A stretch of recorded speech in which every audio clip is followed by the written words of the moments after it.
से मिलने की उत्कंठा लेकर के जो ध्रुव जी महाराज आए तो डांट दिया सौतेले मां सूर्य कि जा पहले तपस्या कर, तब मेरे गर्भ से जन्म लेना और तब जाकर के तुझे सिंहासन पर बैठने का अधिकार प्राप्त होगा।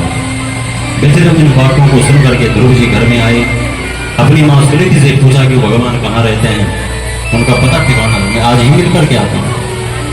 समझा दिया, कोमल हृदय में बैठ गई ध्रुव जी की ये बात कि भगवान सर्वत्र समाये हुए हैं और मैंने उन्हें प्राप्त करके उनको बसाना वही हुआ। अपने को परमात्मा के चरणों में इतना तादाद कर दिया कि एक दिन भगवान श्री हरि को दर्शन दिखाने आना ही पड़ा। आगे चल करके प्राचीन बलि जब हिंसात्मक की करने लगे तो नारद जी ने फिर पुरंदरोपाख्यान से फिर बड़ा दिव्य उपदेश दिया, उद्धार हुआ प्राचीन बलि का। आगे नरकों का वर्णन किया, किस कर्म को करने से किस किस नरक की यातना भोगनी पड़ती है। कहीं आप नोच करके गीत गा रहे हैं, कहीं कुछ उन नरकों का विस्तार से वर्णन किया और अंत में कहा राजन डरने की आवश्यकता नहीं है कि नरक भी फिर हमारे शोधन के लिए ही बनाए हैं।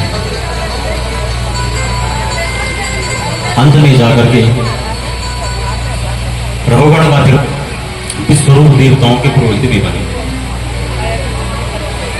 परीक्षित चौके महाराज विश्वरूप देवताओं के पुरोहित क्यों बने? क्योंकि देवताओं के पुरोहित तो बृहस्पति जी हैं। बृहस्पति जब उनके पुरोहित हैं तो फिर विश्वरूप। एक बार इंद्र अपने नाचगान में मस्त था, तब तक बृहस्पति जी का आना हुआ। बृहस्पति जी को देख करके इंद्र ने अनदेखा कर दिया कि कौन गुरु जी के चक्कर में पड़ेगा, नाचगान का आनंद किरकिरा हो जाएगा। बृहस्पति जी समझ गए वाले चेला आज हमसे चुरा रहा है। तो बृहस्पति अंतर ध्यान हो गए। नाचगान समाप्त होने के बाद जब इधर इंद्र ने बृहस्पति जी को ढूंढा तो कहीं पता नहीं चला। तो विश्वरूप के पास गए, पहले ब्रह्मा जी के पास पहुंचे, महाराज हमारे गुरुदेव न जाने कहाँ अंतर ध्यान हो गए हैं, अब हमारा मार्गदर्शन कौन करेगा? तो ब्रह्मा जी ने कहा चले जाओ, विश्वरूप ब्रह्म ज्ञानी है, उनसे कुछ दिन मार्गदर्शन करो। विश्वरूप के पास गए, विश्वरूप ने कहा नहीं महाराज मुझे पुरोहित के काम नहीं करना, क्योंकि पुरोहित कर्म करने से परम तेज क्षीण होता है। पुरोहित माने जो पुरखों से हित करता हुआ आया हो उसको कहते हैं पुरोहित। पहले मना किया, पर जब इंद्र ने बार बार क्षमा याचना करी तो फिर पुरोहित बनना ही पड़ा। तो जब विश्वरूप देवताओं के पुरोहित बने तो सबसे पहले देवताओं को उन्होंने ब्रह्म नारायण कवच का उपदेश दिया। इधर एक दिन देवताओं की शक्ति को बढ़ाने के लिए विश्वरूप ने एक करवाया। अब जोर से तो देवताओं के नाम की आहुति डाल रहे हैं, पर धीरे से दैत्यों के नाम की आहुति डालने लगे, क्योंकि दैत्य इनके मामा लगते हैं। समझ गया इधर इंद्र की गुरु जी गड़बड़ कर रहे हैं। 3 सिर थे विश्वरूप के, सो अपनी तलवार उठाए विश्वरूप के 3 सिर काट। विश्वरूप के जब 3 सिर काटे, इधर उनके विश्वरूप का पिता जब कौष्टम को इस बात का पता चला कि भैया पहले तो इंद्र ने मेरे बेटे को पुरोहित बनाया और अपना कार्य सिद्ध होने पर मेरे बेटे का सिर काट दे, इसे दंड दूंगा। अपनी जड़ा उठा करके पटकी, उससे एक वृत्रासुर नाम का दैत्य पैदा हो गया। इतना भयंकर स्वरूप। इंद्र इधर अपने घर में आए, परम हत्या लग गई, तो क्या करें? इंद्र ने उन परम हत्याओं को 4 जगह बांट दिया।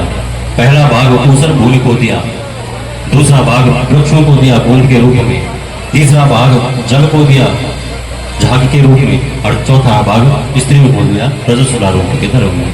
ब्रह्म हत्या को 4 जगह बांट करके इंद्र तो अपने आप में मुक्त हो गए। पर इधर जब त्वष्टामुनि को जब इस घटना का पता चला तो यज्ञ करवाया। यज्ञ में कुछ मंत्र त्रुटि हो गई, उससे एक वृत्रासुर नाम का दैत्य पैदा हो गया। वृत्रासुर इतना भयंकर था कि सब देवता घबरा गए। ब्रह्मा इस चरण में भी महाराज क्या होगा, कैसे उद्धार होगा? वज्र बनेगा तो वृत्रासुर का उद्धार होगा, अन्यथा होने वाला नहीं है।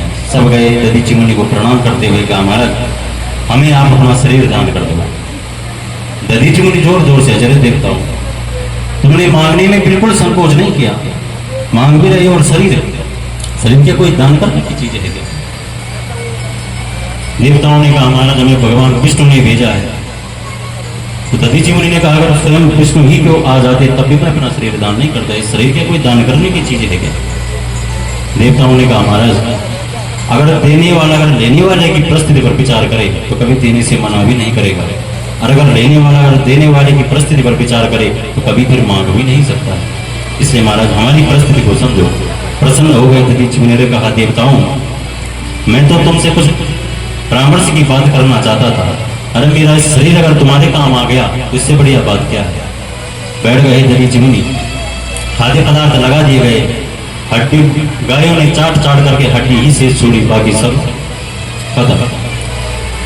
विश्वकर्मा को बुला करके दलीची मुनि की हड्डियों का वज्र बनाया गया, इंद्र के हाथ में दिया। और आज 1 साल के बाद इंद्र जब वज्र को लेकर के पहुंचा वृत्रासुर के सामने, वृत्रासुर जोर से हंस पड़ा, रे इंद्र कम से कम आज तो मेरे सामने खड़ा हुआ, नहीं तो तुम 1 साल से भागी ही रहा था। परंतु जैसे ही वृत्रासुर ने उस वज्र की ओर दृष्टि देखी तो उसमें साक्षात हरि कृष्ण नजर आने लगे। बड़ी दिव्य स्तुति आज वृत्रासुर ने भगवान की करी और कहा है, प्रभु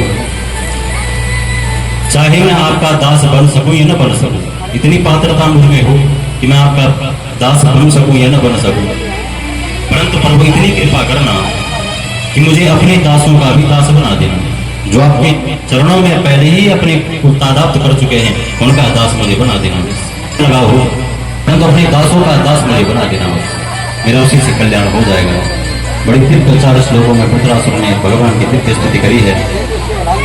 इधर इंद्र की तरफ दृष्टिपात करते हुए कहा, इंद्र तो परम हत्यारा है, तूने अपने गुरु को मारा है, तुझे नहीं छोड़ूंगा।